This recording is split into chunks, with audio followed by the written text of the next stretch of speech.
A paz do Senhor a todos. Aqui quem vos fala é o irmão Pablo. E hoje nós vamos ter uma aula com este tema que aparece na tela. A devoção a Jesus Cristo, parte 1. Nós teremos a parte 1 e domingo que vem teremos a parte 2. Vamos ao estudo.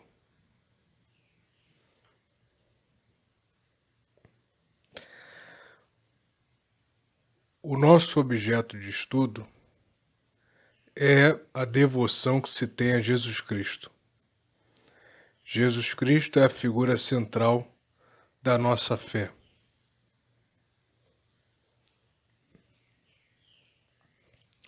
Devoção a Jesus Cristo. Afeição intensa a Jesus demonstrada por práticas religiosas.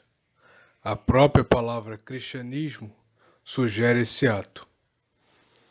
Então, o nosso objeto de estudo é a devoção a Jesus. O que é devoção? Devoção é uma afeição intensa que é demonstrada, ou seja, é externada, é manifestada através de práticas religiosas.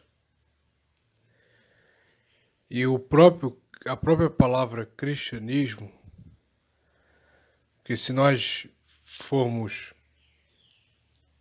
estudar a etimologia da palavra cristianismo, vamos ver que cristianismo é a religião que tem como fundador Cristo, Jesus Cristo, e todos aqueles que fazem parte dessa religião são seus seguidores. Muitas vezes, nós no contexto de igreja, nós ouvimos pregações que falam muito sobre o Antigo Testamento, personagens bíblicos do Antigo Testamento, e ficamos apenas ali na figura de Deus. E o nome de Jesus Cristo não é mencionado. De certa forma, Jesus é Deus, faz parte da Trindade. Jesus, ele já era Deus, porque antes do verbo se fazer carne, o verbo já era verbo. Mas, como não é mencionado o nome Jesus, e a passagem está no contexto do Antigo Testamento, muitas vezes a gente não pensa em Jesus. Mas toda a nossa devoção, tudo que é feito na igreja, na liturgia, no culto cristão, é direcionado a Jesus.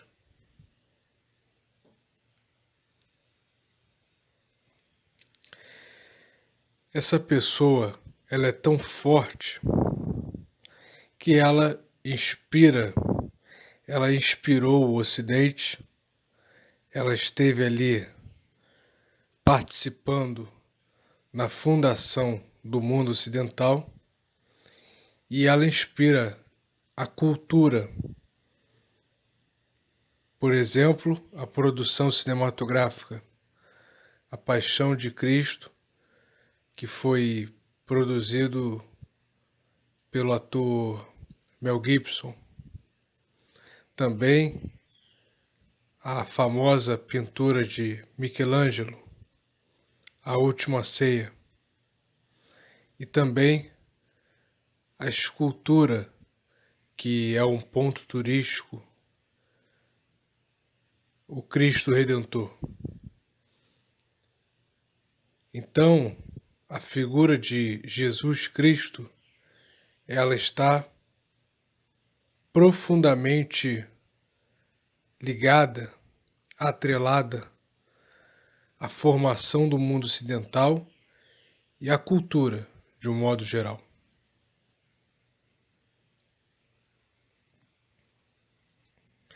Em Atos capítulo 2, diz sobre a primeira comunidade que tinha se formado em Jerusalém. Vamos ler. Versículo 42. E perseveravam na doutrina dos apóstolos, na comunhão e no partir do pão e das orações. 43. E em toda a alma havia temor, e muitas maravilhas e sinais se faziam pelos apóstolos. 44. E todos os que criam estavam juntos, e tinham tudo em comum. 45. E vendiam suas propriedades e bens, e repartiam com todos, segundo cada um havia de mister. 46.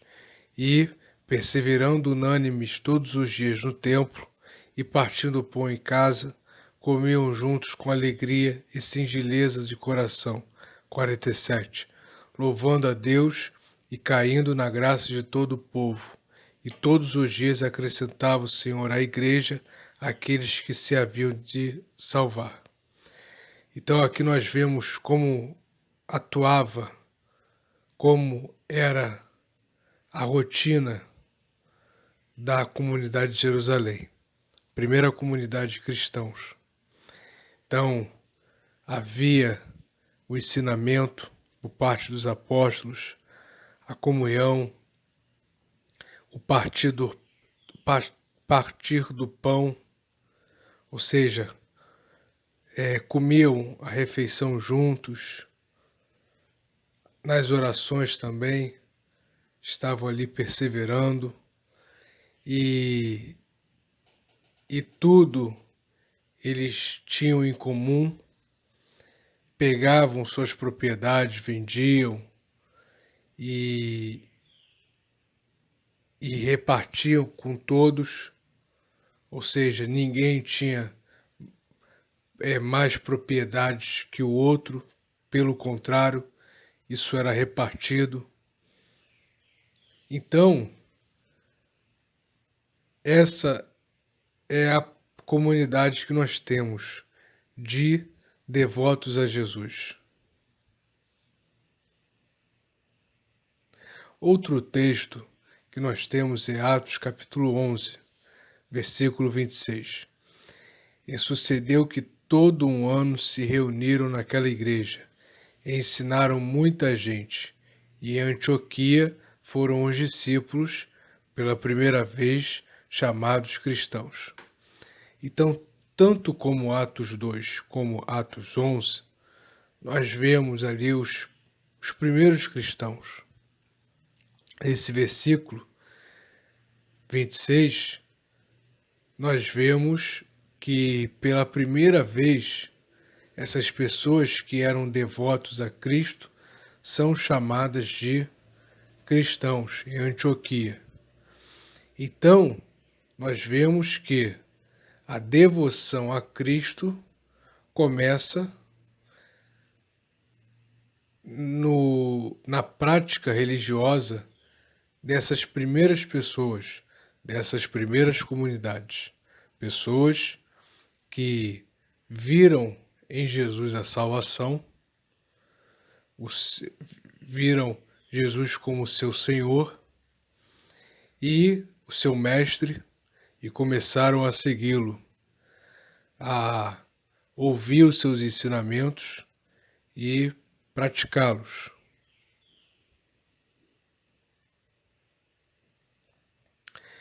Então aí nós vemos os primeiros cristãos, as 3 épocas do cristianismo primitivo.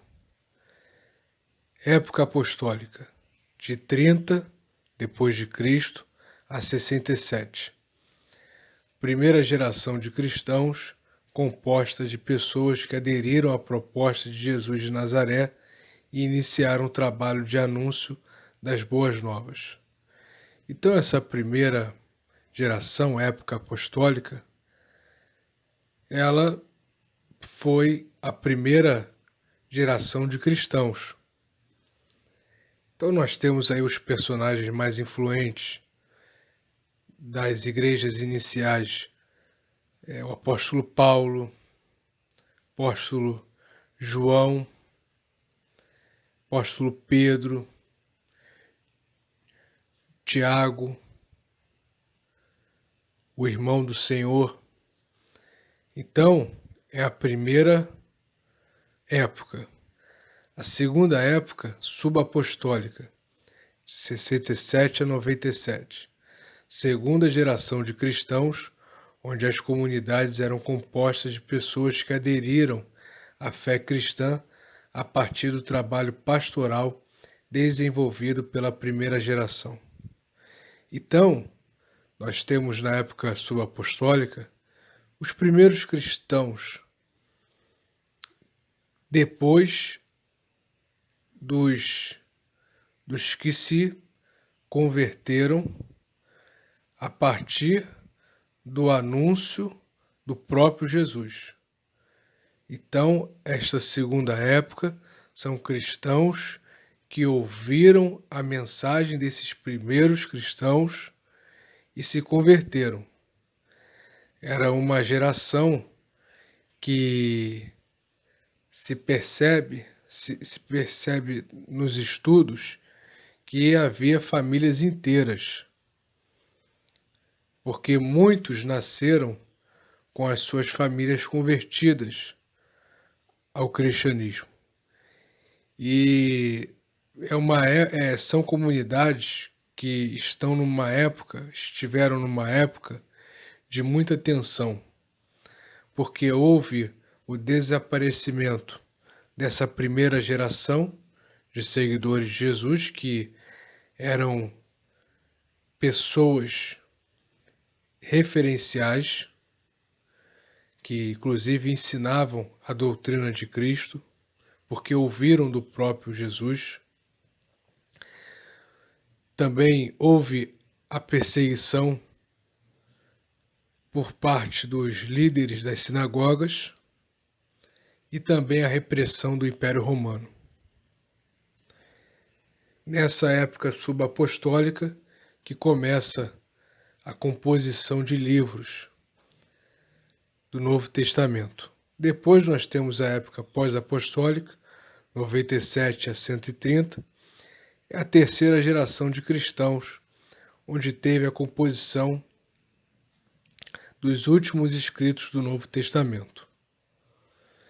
Então, esses cristãos, eles são os devotos. É a partir deles que começa a devoção a Jesus.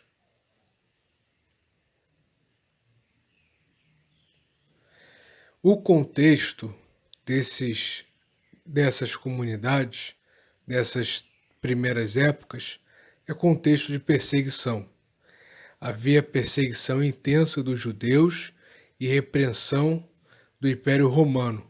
A perseguição por parte dos romanos durou até o imperador Diocleciano, conhecida como a Grande Perseguição, 303 a 307.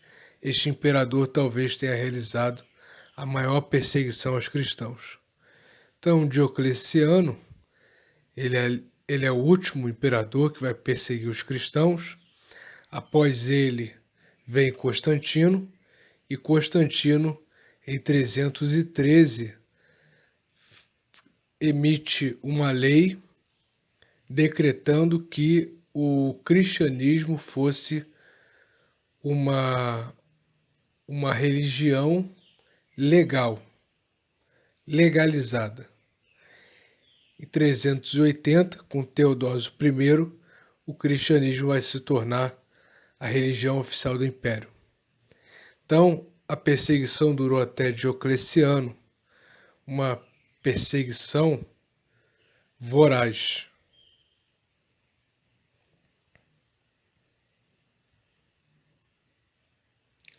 Então, aí nós temos duas ilustrações.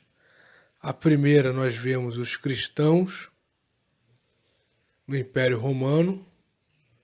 Eles, um cristão pregando, anunciando as boas novas, evangelho. Evangelho significa boas novas, ou seja, a nova mensagem, a boa nova mensagem para o mundo. E também os cristãos que morreram por causa da repressão do Império Romano. Muitos cristãos foram colocados em arenas, foram comidos por leões. Esses cristãos que morreram se tornaram mártires da fé.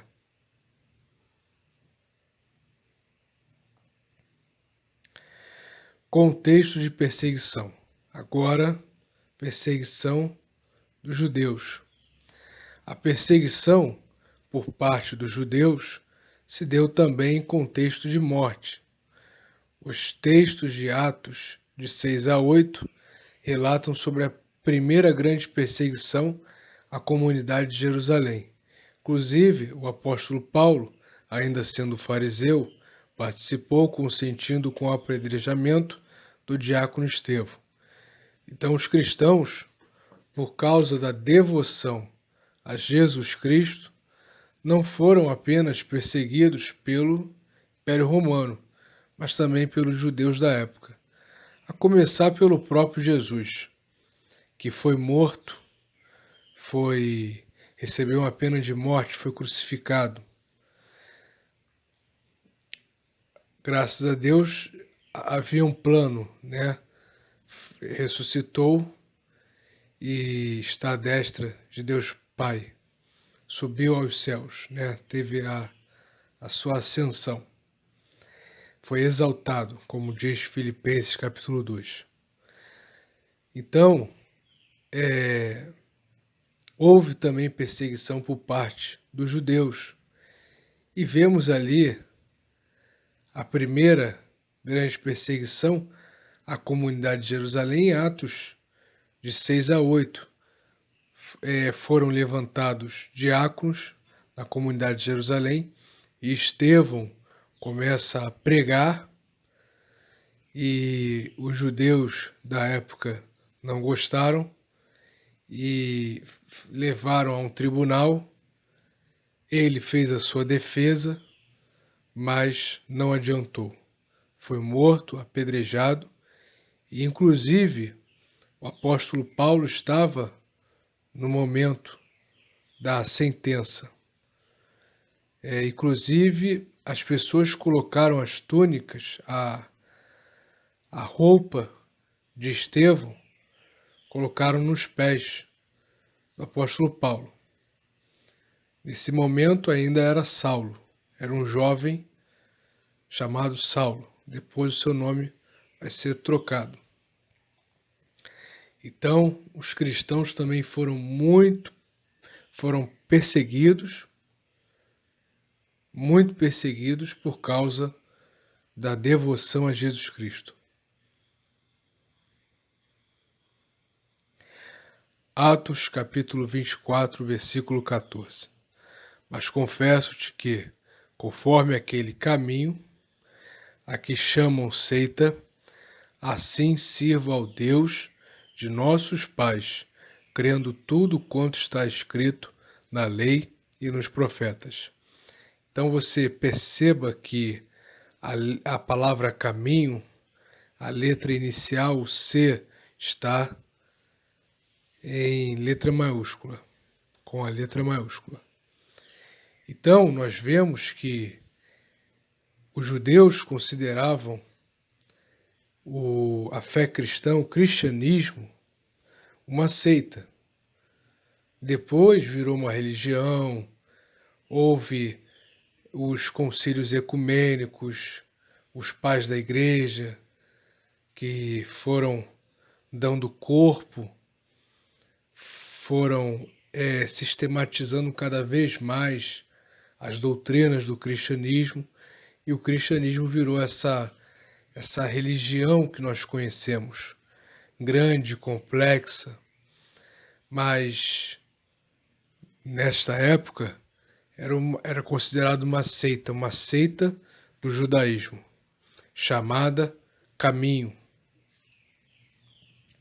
Então os judeus consideravam o cristianismo uma seita, e por ser seita, por pregar heresias, deveria ser perseguida, e foi.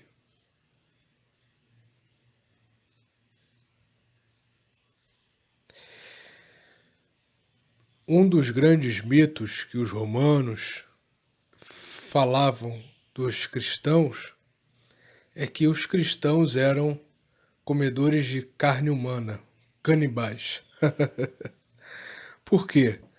Porque existia o rito, o ritual da Santa Ceia. Até hoje nós temos o ritual da Santa Ceia. E o que é o ritual da Santa Ceia?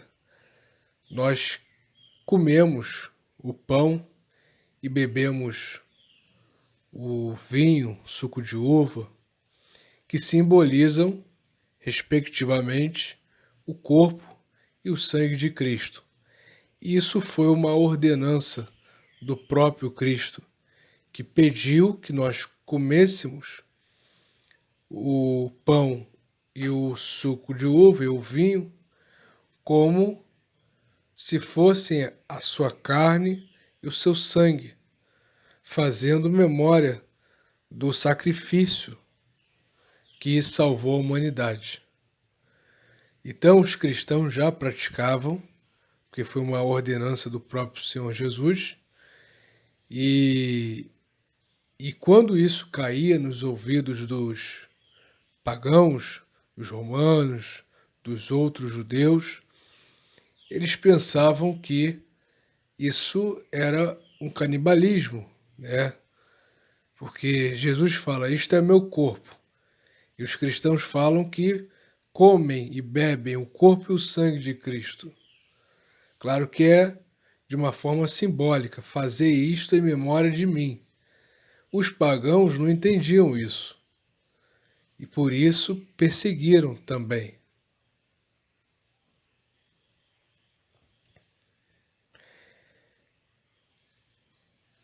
Então, tudo isso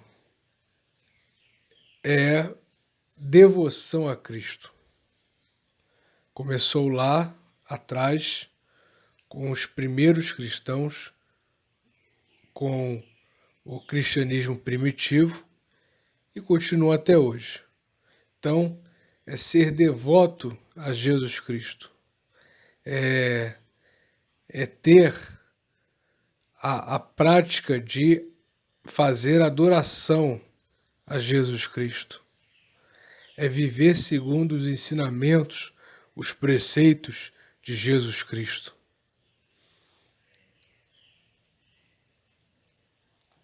Aqui nós temos a palavra cristocêntrico, o termo cristocêntrico, que é muito falado. O que significa este termo?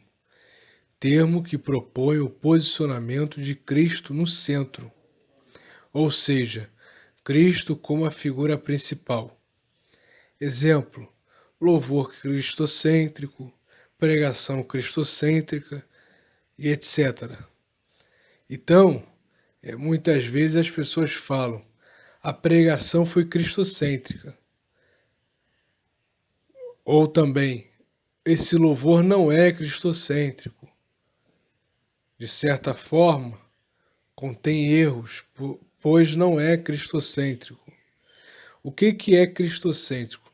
É quando o centro do louvor, da pregação, é Cristo. Alguns teólogos, professores de homilética, de prática expositiva da palavra de Deus, dizem que toda pregação precisa ser cristocêntrica, porque a figura central da nossa fé é Cristo. É Ele que veio para nos salvar. É na figura de Cristo que nós vemos Deus, que nós temos a nossa salvação. Então isso é importante nós compreendermos, porque nós somos devotos a Jesus. Nós, cristãos evangélicos, não somos devotos a santos, a outras personalidades, entidades. Nós somos devotos a Cristo, a Jesus. Por isso somos chamados de cristãos. Tá bom? Então, na próxima aula, nós vamos ver como Cristo deve ser o centro da nossa fé a partir da Bíblia. Nós vamos ler alguns textos bíblicos que comprovam a centralidade de Cristo. Cultue com a sua família, que você possa reunir a sua família nesse momento que vivemos e possa cultuar a Cristo. Um abraço a todos, a paz do Senhor.